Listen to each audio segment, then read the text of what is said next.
Well, you had a beautiful armbar there. Great win for you in the UFC. How does it feel to walk away victorious in the debut? You know, I said it just as I was crying there. Dreams are made and dreams are broken in that octagon in the UFC. And you know what? My dreams just get bigger and bigger and bigger. And unfortunately, somebody's dream had to die tonight, and it was Enrique's. So the armbar felt amazing, you know what, and to get it against an opponent who has not been beaten, I'm the man to drop that off of him. So it's quite an experience. Talk about how this week has played out for you, emotionally, excitement. You know, any jitters? No, none at all. It's just another day in the office. Me and my coach, we come over a week before this, so we've been out here for 2 weeks now, and we had a holiday. I'm not going to lie to you and say it was all grand. We were waking up in the morning, we were doing our stuff. Afternoon was our time, and at night was training time. So me and the coach had a holiday. It was a great thing. The city is beautiful, man, and see the love I felt for it as well. It's awesome. Feeling pumped, man, to be here. Sorry, where do you live and train out of? I live in Scotland, so it's about 20 minutes outside of Glasgow of where I train. It's a place called Coatbridge, and we train at the Scottish Hit Squad. So, team full of savages, and those guys who you're going to hear more about them. As I get bigger, they're going to get bigger, man. And Scottish stock's going to rise. First there was the English, then came the Irish. Now it's the year of the Scot.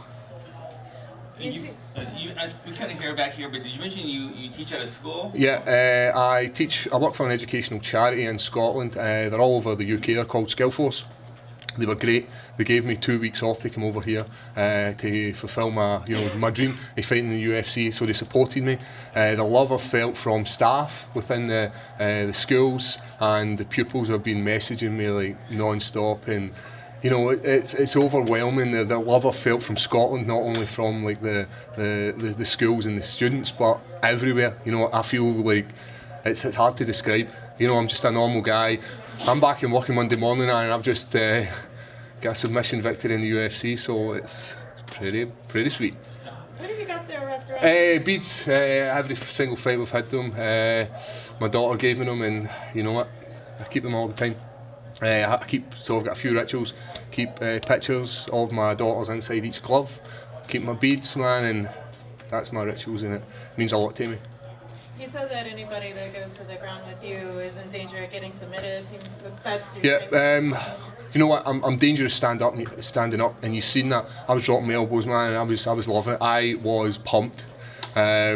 You know, it was the coolest thing ever. I know I talk about elbows and all that kind of stuff. I was sitting in my hotel room earlier on, me and my coach, you know, we went away down, got me my lunch, listening to some music. The music I was listening to was a Scottish band called Biffy Clyro. Huge, right? And the guy for the band sends me a tweet.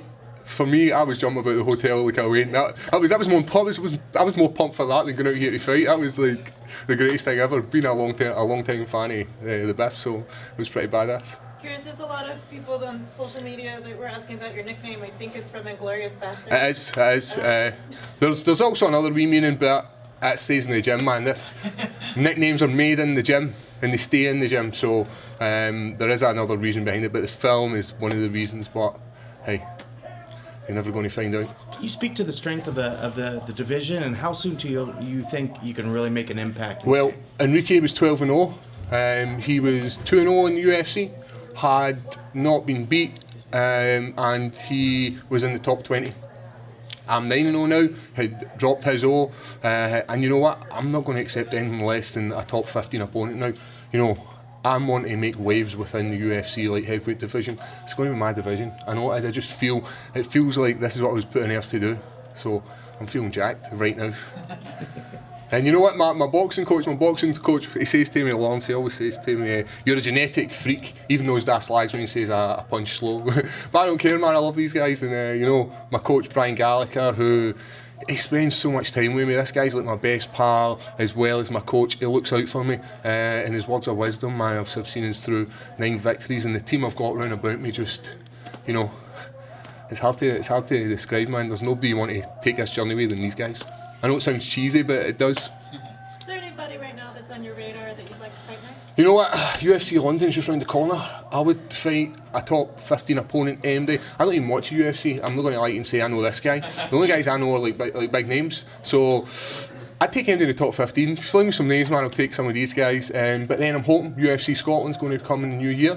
Don't know when it is. I'm hoping it's going to be around about summertime so that I can have some, you know, train over the summer while the schools are off. I can be off, and don't have to take any time off, and maybe get like a Brazilian legend, man. That's what me and my coach we were saying. Oh, you know, it'd be cool to fight. Cool to fight like a Nog or like a Shogun Rua or something like that. It'd be cool. I know these guys. Everybody else, I don't know.